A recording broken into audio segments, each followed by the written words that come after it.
Colin, Yeah. what's your topic? So I really love music. It's a huge part of my life. Playing it, listening to it. It's always been a really important part of my life. And one of my favorite things to do, although less now that I'm older and I'm not as fun anymore, is because I used to actually. It's surprising, but I used to actually really be a lot of fun. Was I love going to shows. When I was in high school and college, I used to go to shows all the time. Probably like 2 or 3 times a month. Go to a concert, small concerts, big concerts. And I'm just kind of curious what your guys like kind of seminal live concerts were in your life, and maybe even 1 or 2 really terrible concerts that you've been to. Who the acts were that you enjoyed when you saw them, and why it was important for you to see them, and all those kinds of things. So I just kind of wanted to throw that story out there because there's nothing better than a great live show. Like when you really it just floors you, and you don't want it to end, and they're getting to the encore, and the encore comes, and you're sad. And I like that kind of thing. And I've been to scores and scores of concerts, and a few of them stick out to me. So I just want to see what you guys think. I've only been to a handful of live shows because I've never actually considered myself, like, I'm not hugely into music. I love music, but it's not something that I would mobilize to go out to a live show, because it is, it's a financial commitment and it's a time commitment, and you have to make sure you get the tickets, and if it's a right venue, it's seats and stuff like that. So my good friend Eric, who we work with, Eric Hardy's an awesome guy, and he and his wife are super, super into music, and one day invited me and my then girlfriend, now wife, to a Fantagram show. I didn't know where that was going for a second. No. My then girlfriend now. Because I had said to him, I was like, look, I need exposure to this. Like, I really want to know what's happening, especially in San Francisco, where it's such a cool place to see bands. Yeah, there's some great venues here. And so we went to the Independent to see Fantagram. And I had never heard of Fantagram. I didn't even bother to listen to this, like, any of their music beforehand. Eric was like, "You're gonna like it. Don't worry. Based on your taste, I know you're gonna like this." I don't think they had an opening act. If they did, they weren't memorable. Then Fantagram comes on. If you're not familiar with this group, it is 2 people. It's a guy and a girl. Girl lead singer plays a keyboard. Guy plays guitar, and they have usually a beat machine. But for live concerts, they brought in a drummer.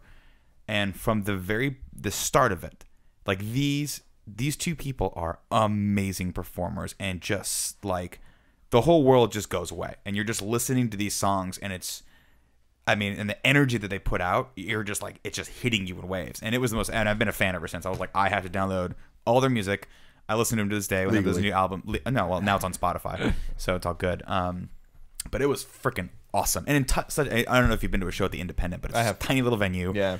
Loud as hell. And the girl, the lead singer for Fantagram, is just so hot, and not like in a traditional way. She's hot because she's talented and can move and like sings like crazy and just knows how to like hit on that level. Yeah, Fantagram's fucking awesome. They were awesome. I highly recommend seeing them if you ever can. If they ever come to your town. Now, my favorite part of the story was you're like, I need exposure to San Francisco music. Blah, blah, blah. But you already told us you've only been to a handful of shows, so did it only last one show? I never went to I need exposure. Eric's like, I'll get you set up. First show this. You're like, great, I'm done. Eric's like, no. I have a multi-step program. You're like, I'm done. I know San Francisco music. Thanks, Fantagram. So he invited me to one other show at the Fillmore, and I had only seen prior to that. I'd only been at the Fillmore one time, and it was to film a bump with Ice Cube. So it was an Ice Cube show that was happening, and Spence D, our old music editor, Spence. He's like, "Yo, Scarpino, man, do you want to come film this?" And I was like, "Who is it?" And it's like Ice Cube, and I'm like, "Yes, I want to go meet Ice Cube." So we went up to the Fillmore, and we went into the back room, and we filmed an interview with Ice Cube, and he gave us the best IGN bump ever, where he was basically, I don't know if you ever saw it, but it was one where it was like, of course. Yo, this is Ice Cube. You're watching IGN. Yay. And I was like, this is the coolest. That was like the 3rd thing I did at IGN. I was like, this is the coolest thing ever. This is the best job on the planet. I can't even complain about this. That's so awesome. But no, Eric brought me to another show, and he was like, you might not like this much as much. And it was like bluegrass folk. And I'm like, why would you think I would like this? This is not good. You got a beard like you live in the woods. No, I don't chop wood, though. No. I have my wood shipped to me from Portland. Damn. Is this what baller feels that's like? what baller feels like. Is this what baller feels like? Greg? Honorable mention I'm going to throw out to... first off, I'm with Nick. I've probably been to less than a dozen concerts, maybe less than 10 concerts in my entire life. That's crazy. Yeah, it is. That's nuts. Throwing out... music's just never been that big of a part of my life.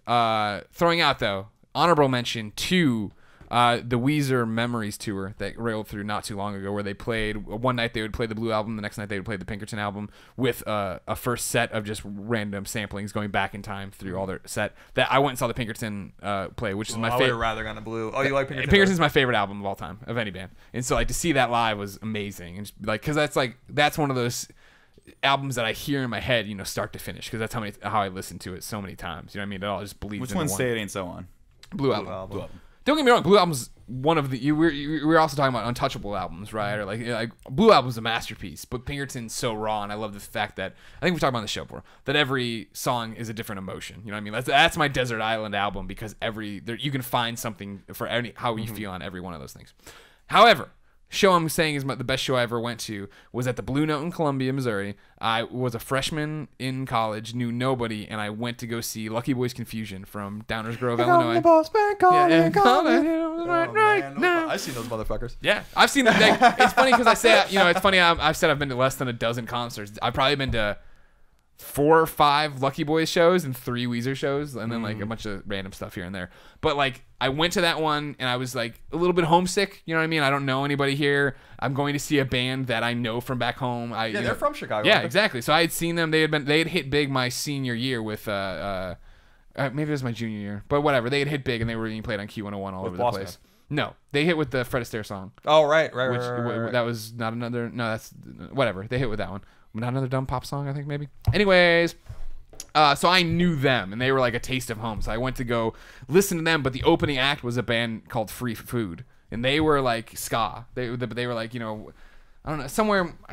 I'm how I'm not Mr. Music genre guy, but they had trumpets and everything. But they were also like a Newfound Glory. They were right in there. They were right. It's like pop punk, ska influences. Yeah, exactly. Ska influences. There you go. Post ska. Yeah, there you go. And they were awesome, and they were local, and like their lead singer went to Mizzou or whatever. So it was like. I went there and then found a bunch of, new friends, I guess you'd say, right, with all these people I was watching the show with. Got to connect with this new band. Then he came off stage. I hung out with him a bit. Then, Lucky Boys Confusion came on. I was like right in the front, and like Adam spit water on me. And, like it was all these dumb things of like, that was such a great experience for what I needed right there. Plus I was out doing something I don't normally do, and it was you could walk there and all these different things. That was like a seminal moment, like establishing myself in a new place. Tim. Yes. I got a couple stories, and for those of you that have listened to every episode of the show, I might be repeating myself for some of this, but to me, the most influential thing in my entire life that like made me who I am is this record label called Q&5 Music. It's led up by this rapper named Tone Deaf, and he has kind of like self-picked this like group of people that all make different types of rap music. Some of it's not even rap. Like at this point, it's just music. Yeah, like a bunch of different types of music. And they were founded like back in like the early 2000s, and I found them then, and it just listening to their music and the perfectionism in every single thing that they do, and just like the thought in every little aspect of what they do. Like they're not just making music, they're thinking about the album cover and how they're distributing it and how people like the forums of their website and how it's an experience to be a part of this music. And I've been a part of that experience for so long. And there are not many fans of these people. They deserve way more. Q&5music.com. Or no, Q&5.com. And you almost screwed it up. Yeah. These there's a small group of dedicated fans that have, along with me, from the beginning just been along for the ride, and then just been like supporting these guys as much as we humanly can. And they gave back by doing this one, like they all have day jobs, so they can't like tour and all that stuff. They do every once in a while, but they would have one concert, the Q&5 Mega Show. And since 2006, every year in New York City, they have this one huge gathering where they do all the artists, one huge concert, and all the fans fly out from all around the world. Yeah. And every year it became a bigger and bigger and bigger thing. And it was crazy because I would fly out and I'd like talk to these people on the internet, all your internet friends, and I would finally see these people that I've met for the first time. Sure. So it's like, wow. But you felt like you knew them, right? It's like we're best friends. And it's like, there's this dude's from New Zealand. And like, I'm like, what? We are the same person. This is crazy talking to you. Like, you like the same thing I do so much. And it's like, we're on the other end of that sometimes when we meet people. And it's just like, they're like, oh, you're so important to me. It's like, to me, it's the other way where I'm like, I understand how that feels because Tone Deaf and all them, when I see them, when I talk to them, I'm like, you don't understand how much you influenced my life. And I'm with all these people that think the same way. And to see these concerts, it's just insane. And every year it just got bigger and bigger and bigger. In 2011, we flew out and they did a History of Q&5 concert where they started it. It was like a 7-hour endeavor, and they did like all of their hits from 2002 in chronological order, building up, and then they went into the future and showed off the things that are gonna come. And there's like Tone Deaf has like his last album was in 2005.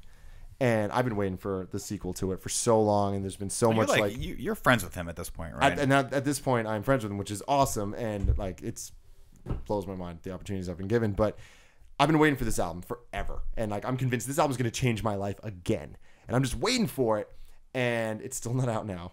But in 2011, at the end of the concert, like the lights went off, and a video just goes on the screen. A music video plays of a song that to this day is still unreleased. And we got to see it, and all of us experienced for that moment just like, oh my God. Like, you just played this whole live show for us, and now we're seeing this video together. We all just got chills. We are all just as excited about this as no one else outside of this building gives a shit. But we all care so much, and it ended in just with a release date. Oh. And it was like 3 months from then. And we're just like, oh my God. We're like just freaking out. It didn't happen. But Came and went, unfortunately. Yeah, exactly. But like it'll come one day and it'll be amazing. Chico and the Man is the name of the album. Chico and the Man? That's and a the great Man. name Chico for an and the album. Man's the name of the album. That was almost the name of our new channel. Chico and the You're Man. like Tim, it's like it's taken. Oh, God, Yeah, crap. so No. that holds a very, very special place in my heart. So seriously, guys, please go check out qn5.com, Tone Deaf on Twitter. Tell him Tim Gettys Tone sent you. Definitely. Actually, Moving on probably from that. should tell him Kind of Funny sent you. That'll Yeah, kind of. That's probably the better. Exactly. Two more quick things. One is you guys have heard the Macklemore story a million times, but to me, live music, if we're going to talk about that, my first experience, like I heard Macklemore on MySpace, and I'm like, I really. How long ago? That was 2008. Thank you. Just to give the we've heard this story. I want them to understand. You know, I heard Macklemore in this thrift shop video. And I was like, well, I gotta go. And it's like, to me, I hate the whole like indie thing of just like they're mainstream and I knew them before you did. Like, to Right, me, it's you're not being a about hipster, that. yeah. That's why going back to the Q&5, it's just like I want more people to know this. Like I hate that I'm the only one that knows this. But so with Macklemore, I heard the song, I'm like, I like this, and I heard that he was going to be in Oakland. Yeah. So I go to the show, 20 people there, literally 20 people. I'm hanging out with Macklemore. He's like signing things. I got Ryan Lewis's first autograph he ever gave anyone. Really? I got it signed. He's just like, literally, no one's ever asked me for this, and I'm like, that's awesome. Do you still have it? Yes. You sell it yet? No. You could have bought. We should put up as a Patreon goal. Oh, yeah. Milestone. And so there's 20 people, and then the next show I went to was a year later, and there was like 100 people, and then the next show I went to there was like 600 people, and then to see him now, the last show I went to sold out. Thousands of people. Yeah, he's in the Grammys. Like he's in the Grammys every word to every single one of his songs, and I'm just like, holy shit! And it's this weird sense of pride. I didn't do shit, but I felt like I did. I was one of those 20 people. You know, Maybe and you it's did. just I mean, That's what we talk about here with that's this the stuff, thing. right? On a smaller scale, about especially what we're doing right now. Everyone's been on the ground floor of this. It's awesome to be a fan of something from the get-go and build with it. You know what I mean? Evolve with it, change with it, and then get to these points where their successes matter. You know what I mean? The Kind of Funny thing to us is a huge deal, and it's a huge deal, I imagine, to everyone who's watching this. Yeah, and that's awesome. And it like, I mean, it's not like being a Fairweather Jets fan or like an Islanders fan. This guy over here, the worst. but yeah, like that all feels very special to me. So those are live shows. But besides the rap, my mom took me to a Rolling Stones concert when I was 9. Really? And That's a big deal. That's huge. Blew my mind. They're Like, awesome, huh? I've seen Kanye and Jay-Z do their thing, and I'm a huge fan of rap. And that was like a spectacle and all of this stuff. Rolling Stones, that's a spectacle. Yeah. Those motherfuckers are awesome. Crazy that they're still alive. I know, They're like they're 109 old. years They were old. rocking it, I was though. talking to my dad about that recently. I'm like, when he was here visiting, I'm like, man, the Rolling Stones are fucking old. And that's what he said. He's like, yeah, but they fucking rock. Yeah, And I'm like, really do. all right. And That's they have fair. so That's a many fair- hits, man. They do. They Like do. watching them live is just like, oh, I love this song. Oh, I love this song. Damn, I love all I these can't songs. get no. Yeah, my first, well, not to go off on a tangent, but my first exposure to the Rolling Stones was in a movie called Jumping Jack Flash with Whoopi Goldberg. Yeah, I that's was when she's like- on the computer, right? Yeah, and she's trying to talking guess the someone. password and Yeah, stuff, yeah. and it's like, and he's like, the password is something like Jumping Jack, whatever, and so she has to listen Flash? to the. Well, I don't think it was Flash, but it was. She buys the album and puts it on and listens to it over and over and over again to try to figure out which lyric is the password to this like code to get this guy from like Russia, and it's a classic 80s. Gas, movie. Yeah, gas, that movie's awesome. It's awesome. But yeah, I was like, who is this I like that band? And my mom's like, dude, it's the Rolling Stones. And I'm Yeah. like, oh. And she's like, also, it's on the album cover that Whoopi Goldberg is holding when she takes it out. I was like, oh yeah, I wasn't the brightest bulb in the string when I was a child. I like their Windows 95 song. Didn't they do an iPod commercial? Or was that Aerosmith? Everybody. Remember when U2? Aerosmith did that? Oh, it was U2. I don't know. Colin. So I'll go quickly. So a few concerts that stick out to me. One was more recent. This was like 2010 or 2011. I finally saw Faith No More. What is this? And like so for people that don't know Faith No More, it was founded in the mid '80s, and they originally had a different singer, and then in the late '80s they got another singer, and they made their seminal album with Epic on it, and From Out of Nowhere and all that kind of stuff. Then they made another album. They have 3 really great albums from '89 to like '95. And San Francisco's own Faith No More. It's one of those bands that I would never imagine that I would ever gotten to see, because when I started listening to them, they like weren't even really together anymore, and I listened to them in like high school and college, and I'm like, that's just so fucking good. Like, Let me say something super fast. Yeah. I was just in Texas a couple weekends ago, and we went to this festival. I got to see A Flock of Seagulls perform. oh man, And I ran. And it was far the away. best. They're- Never thought I'd see that. they're awesome. The Flock of Seagulls are awesome. Sorry. I was reading about them recently. Interesting stories about them. Their guitarist, I didn't realize, was like really young when they started, like in high school. But I got tickets to this show. They played 3 shows in San Francisco. It was like the first time they had played in a long time together. I guess they were playing some festivals overseas, but they never really played domestically. And I didn't really know what to expect. I was like, oh man, it's just like they're just kind of gonna mail it in, and they're doing a few shows, and it's gonna be whatever. And I got there, and I was with Cheryl, who like wasn't excited to be there at all, and I was like, I just love Faith No More. I have faith that this is gonna be a great show, but I was like, I don't know. And they just got on stage and fucking murdered it. Yeah. Just murdered it. Just rocked like so hard. I was like so into it. I didn't want that show to end, and even afterwards, Cheryl was not a Faith No More fan. She was like, I was really glad I was there for that. That was like an epic show. Another one, another good I don't one. get it. Why'd you point him? Because Epic is their big song. Oh. Yeah, you definitely know. Like what? And another good one is I've been listening to them a lot recently. They used to be a favorite band of mine when I was a kid, was Stone Temple Pilots, and when I finally got to see them, that was in 2008, so it was like really late. Core and Purple are like 2 of my favorite records from the 90s. Where do you like, come down on Stone Temple Pilot or Soundgarden? Stone Temple Pilots are way better than Soundgarden. Really? Yeah. All right. Yeah. Does anyone take Soundgarden in that argument? Soundgarden had like a good album. Stone Temple Pilots had 2 great albums and Because they were a few other good albums. They were always the guys that I confused with Pearl Jam. I think just Pearl Jam, STP right? did? Didn't they always sound a little like Pearl Jam? Not really. I Really? mean, the thing about STP was that they were like totally post grunge. Like they didn't sound like Nirvana or Pearl Jam or like some of these like more whiny Which one's bands. which Even one's though they the were band? good, like Stone Temple Pilots fucking rocks. Which one's the band? I was like, "Hey, the girls of fire." That's Stone Temple Pilots. Yeah. Like, they were get awesome. time, wait for tomorrow to find me. Yeah, see, I always thought that was the song, and I was like, God, I got to get that Pearl Jam album. Oh no, And my friends were like, dude, that's not Pearl Jam. That's a great song. So they released Core in '92 and Purple in '94, and I was really into those records when I was a kid. My sister used to listen to them, but again, I wasn't old enough to go see them. And then they released like Tiny Music and what was Shangri-La La Di Da, I think was one of the records. Like weird stuff. I was like, I don't care about them. And I never thought I'd get, again, and just like Faith No More band, I never thought I'd get to see, and I got to see them at Berkeley. And that venue sucks. The Greek Theater at Berkeley sucks. That's a fucking terrible iconic venue. Theater though. Yeah, but it sucks because Like they have Radiohead's sound. great. That's Yeah, so but They have sucks. sound. They have sound ordinances there. Like you could literally be in the pit and talk to the person next to you. It sucks. But like it's like the worst venue I've ever seen at a show at ever. And That sucks. and that does not sound good. just because I need it loud, I don't want to fucking hear myself think. No, you're at a you know? music show. Yeah.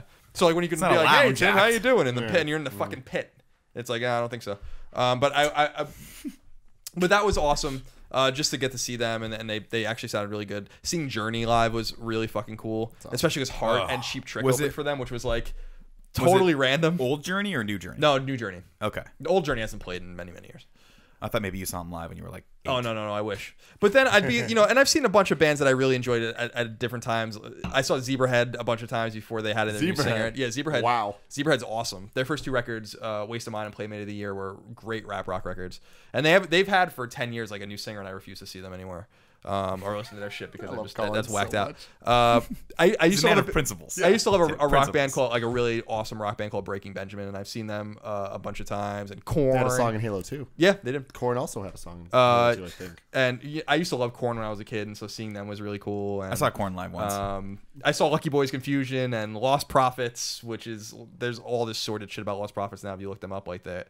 I actually refused to listen to them. I removed them from like all my playlists and stuff like that because the singer was right? yeah, he was arrested for like being a pedophile. He's in prison for like the rest of his life. Wow.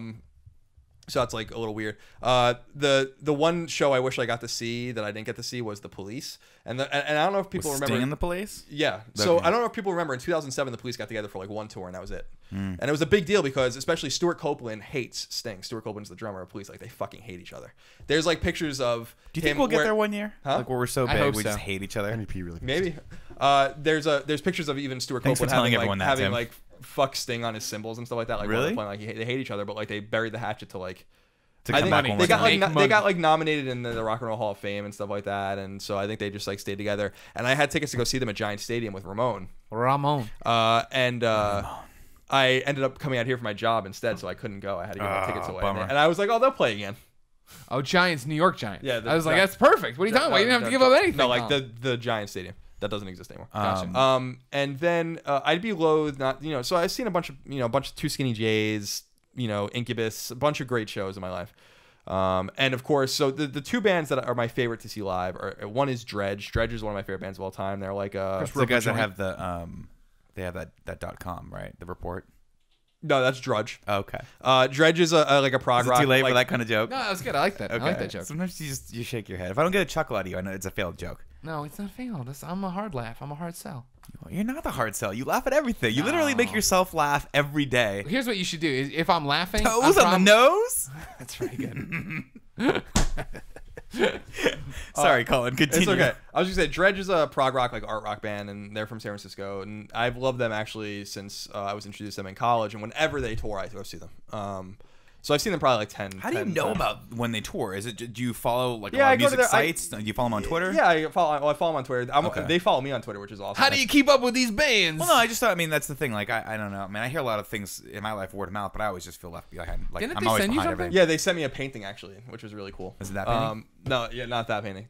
But they're like a prog rock band, and one of their albums, El Cielo, which came out in 2002, is a concept album, and I love concept albums. And they played it live front to back 2 years ago in Santa Cruz, and I went to see it, and that was like one of the best shows of my life. But of course, I'd be loath not to talk about 311. I've seen 311 21 times. And, Jesus Christ, that's awesome. And so what people make fun of 311, and that's fine. Like just go and see them constantly. I would see 311. And- Next time they're- you go see 311, I want to go see 311. Sure, they're in awesome. town. Number 22. And I think that they're just a really Let's podcast for They're the really show. a really special band. For me, like they're always gonna be my favorite band of all time, even though I'm not crazy about their newer stuff. Except that record that just came out, it's actually pretty good. But the stuff of the last 10 years hasn't been very good. But I always go see them when I can.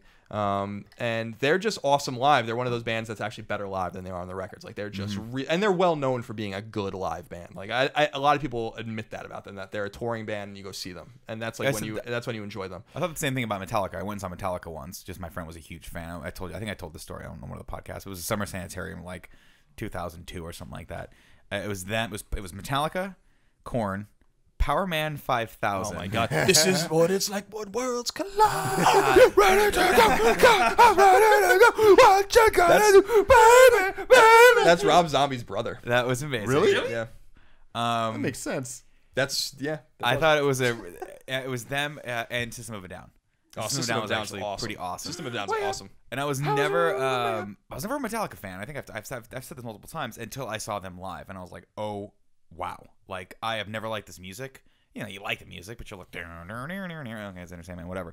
You see them live, and you're like, these guys were made for live shows. They are so good. The sound is like infinitely better than you can hear on CD. It's inexplicable. I can't even explain. Yeah, it, they're an awesome metal band, like thrash metal and stuff like that. Like that stuff's awesome live. and they've just been performing since like '81. So it's like Yeah. They did a 30 years of a performances. show with the San Francisco Symphony, and there's like a Blu-ray of it. Mhm. It's so freaking epic. yeah, it's awesome. Yeah, So cool. they're a great band. Metallica's an awesome band, and you know, I always appreciate when people latch on to one of those bands, whether it be Metallica or whoever that they see a lot, and they enjoy seeing live, because that's the way I feel about 311. Like I just think that they're the best live band. Well, let me ask you this. And just real quick, I just want to tell the story before I forget. Sure. The two biggest trips I ever took to see music was Ramon and I went to Ramon and I in 2004 went on a plane to New Orleans, like with no money, Just got plane tickets and went and saw 311 in New Orleans at 311 Day down there. And 311 Day they do on March 11th every other year. It's when they play like 75 or 80 songs in an arena. And so like most of their catalog, including like rarities and B-sides. I didn't know they had that many songs. I mean, they've been together since 1989, so they have like a ton of songs. They have Wow. 13 albums, I think. Plus like all their B-sides and their collections and stuff like that.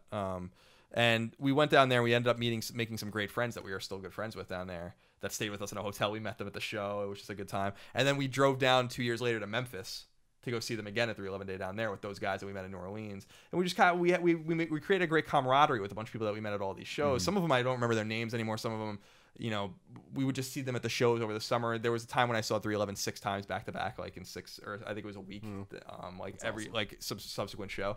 That's like. They mean a lot to me, and they'll always be a band that's really special to me. But on the other side of that, one of my favorite records of all time is Dookie, Green Day's Dookie. And Nimrod's also one of my favorite Green Day albums. And they were one of the first bands, contemporary bands I really, really, really got into at the time they were out. Because my parents love music. They're really into music.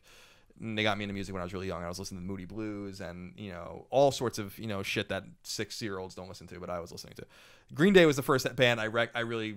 at the time was like really hardcore into it. I never got to see them. My parents wouldn't let me go see them during the Dookie tour or during the Insomniac tour or during the Nimrod tour. And when Warning came out, that album sucked, and then I was just like kind of over it. And when I love your path to like love and then just it plummets. Well, you know, I call one album is all they get. Well, Warning's bad. But when American Idiot came out, and a lot of you guys remember that was a big deal. And so I was in Boston, and I saw them in Boston that year, and that was the most disappointing show I'd ever been to. Really? Because they were great, but they just played American Idiot and like 2 other singles, and I'm like, are you fucking kidding me? Like they didn't do any deep cuts on Dookie or deep cuts from Kerplunk or deep cuts from Insomniac. Like they played King for a Day, I think, from Nimrod. I was just so disappointed and dejected leaving that concert. And the cool thing about it was that some of that bad taste was washed out of my mouth when several years later I met them. I did a thing for IGN Music where I like interviewed them for half an hour on camera. It's like on YouTube probably or on IGN. That's generally what happens to the content we make at IGN. Yeah, but I just don't know how you would find it because we don't really do music anymore. But it was so cool because they were so nice, and like so friendly and so down, and they loved it. I was asking them like really hard questions about like old records and stuff like that. This is when whatever the 21st Century Breakdown, or the fuck that record was, and that they were actually some of the nicest dudes ever. The only cooler time I can think of meeting a band was when we were at 311 Day and Good Charlotte. Yeah, I would love to see Colin and Good Charlotte. I like a couple Good Charlotte records. I like pop punk. Who's the lead singer from Good Charlotte? Joel Madden. Yeah, I think I walked by him one time. Oh, I like pop punk, so I wouldn't. I mean, that stuff has a place. But when we went to Memphis 311 Day, we met 311 at a bar before the show. It was like 4 or 5. We were going to like line up at the arena to like try to get good seats because it was general admission, and they were 5 of them were sitting at a bar, and it was like really surreal. And we sat next to them, and they took pictures with us, and like, were really cool and signed autographs. And their manager gave us like after party tickets and stuff like that. Wow, like, it was like a really surreal 5 minutes of my life. And they're like, "All right, guys, we got to go. We're gonna go play a show for you." You're like, "Cool." And I remember the one thing I remember about it is the rapper in 311 Essay had like a cast on his or like some sort of like bandage on his arm, on his hand. And I went to shake his hand, and he couldn't shake my hand. And he gave me his left hand instead. And the reason was because 311, like a couple months earlier, got into a bar fight with Scott Stapp from Creed, and SA punched him in his face and like fucked his hand up on it. It's like in the news, you guys can read about it. Like Scott Stapp was like talking shit to the guy's wife and stuff like that, and like they got into this huge fight in like an LA bar. Wow. And so I always remember his hand was all fucked up because he broke it on the Creed guy's face. So I know this will be tough for a lot of people to follow, but if you go to Google and put in IGN Green Day interview, the first thing you find is in fact a Colin interview. And I just love look at the framing. I'm sure our it's all Colin. Stat boy will put it up there. So I remember this. They put if you're listening to the audio version, the opening shot is Colin sitting there, all 3 of the band members over on his left, but then there's candles surrounding you. I was gonna say, so this is the only interview. This was early, like when I wasn't really doing on camera stuff. I was really scared. Yeah. That was a really nervous time for me, but that was the only time I ever gave an interview where they filmed it themselves and gave us tapes. Yeah. Oh, really? Yeah. Junket, yeah. Like they were like, they were like, nope, here's your tapes. This is one angle. This is the other angle. See you later. See, get out. I actually saw Green Day. And I had the polar opposite experience. Because you that probably you saw them had. in a little club and they played songs that were good. No, I saw them at the Galaxy, wherever the LA Galaxy play. I think, or maybe it was like the Home Depot Stadium. Was that Home Depot? They're at a Something Home Depot. Just That was awesome. Yeah, they were in the lumber department. No, I saw them. My friend was like, "Hey, do you want to go to a Green Day concert?" And I was like, "Sure, why not?" I mean, I'm a so fan of Green Day, and they started off with. It was an awesome show. They just started off with like, "Do you have the time?" And I was like, "I'm in. I'm hooked. This is amazing." Yeah. And to listen to me, why? that song's It's so good. Nothing and everything. And you're Dookie just is like, so okay. amazing. And then What they an just album. it just kept going, and they went into American Idiot, and I was like, this is a really cool show. And then it was done, and I'm like, And then I don't think I've thought of Green Day again since you just brought it up, honestly. Or actually, there was that whole there was Guitar Hero for a while. Yeah. Rock Band. Yeah, I remember I remember when 311 was in finally was in Guitar Hero, and I was like so stoked. And then I just never played Guitar Hero ever again. My favorite Green Day story is not my Green Day story. And names will be withheld to protect the innocent and drunk in this. But a former coworker of ours once was at a bar drunk, just drunk with his friends who are all drunk. And somebody walked into that bar. No, somebody walked into that bar and said, blah, blah, blah. Yeah, and Trey Cool's next door at the bar, is at the bar next door. And the coworker gets up and grabs and goes, "You just say Trey Cool's at the bar next door?" And he goes, "Yeah." Coworker turns to his friends and goes, "I'm going to go punch him in the face." And went to the other bar and went around the entire bar going, "You seen Trey Cool?" Hey, where's Trey? They never found him, but Jesus. Trey Cool. No, because like cut 2 moments before, someone's like, "Trey, someone's coming to punch you in the face." Oh, guys, I got to go. Guys, I can't. This is the moneymaker. Trey, I mean, goes up to the guys like, "Have you seen Trey Cool?" He's like, "No." as a young drummer, man, Trey Cool, like when I was coming up playing drums, like Trey Cool and Adrian Young from No Doubt were like, No Doubt's a good. oh band. my god, like, I'd go see oh No no, Doubt. that's one of the bands. We'll do it as a topic another time, but that's one of the bands like I need to see, and I only want to see. I was going going to to ask that, but Kingdom. we should wait on that because I was going to say Right, what we're are the getting top into the like weeds few here. bands Yeah, that yeah. you haven't seen that you want to see. We've given people their topic. But True. but real quick, just everyone out there, go see you live not music, entertained? man. Pay your favorite bands, go see them. Like that's how they make That's how money. they make and money. We still got to buy those Tech 9 Weezer tickets. oh, that show's like Saturday. Damon Oh, always. oops, we're not going to that show. No, Hatfield used to see Tech 9 all the time, right? Isn't Damon a huge Tech 9 Yeah. fan? Him We and were I both gonna are. go We see- went and saw him in but- Petaluma. but we were gonna go We see. saw The Real Ritz, White Jesus. His new album's out. Everybody go get it. Next to I haven't Nothing, listened to Ritz. this yet. I need to. Strange Music shout out. But why are you saying like we're gonna go see Tech 9? The most important thing we were gonna go see at that show was Limp Bizkit, which is another band I that I couldn't really remember need who to else was see. on the docket. That's all I care about. Tim. at Is that that show. really? Is that really this weekend? How much? it's on What's Saturday, the Saturday. maximum you would pay to see Limp Bizkit right now? Oh shit. Max. I'd pay. Like out of To be pocket. completely honest, like Yeah. $23. I would have said 20. Really? Yeah. Oh, I'd pay for a good spot. covered stuff. Yeah. Actually, you know what? I'd pay 50. I push it. I wouldn't go 50. You I'd wouldn't go go 50? 30. They You go 30, They yeah. deserve $30. Dude, of my money. watch some of their shows, like their recent shows on YouTube. Like they're fucking good live. I don't care what anyone says. If they They're do, awesome. if they do Biscuits roll in in the house, the Too Fast, Too Furious Oh, damn, you're right, it version, is I'll go this to week. 50. Roll. All right.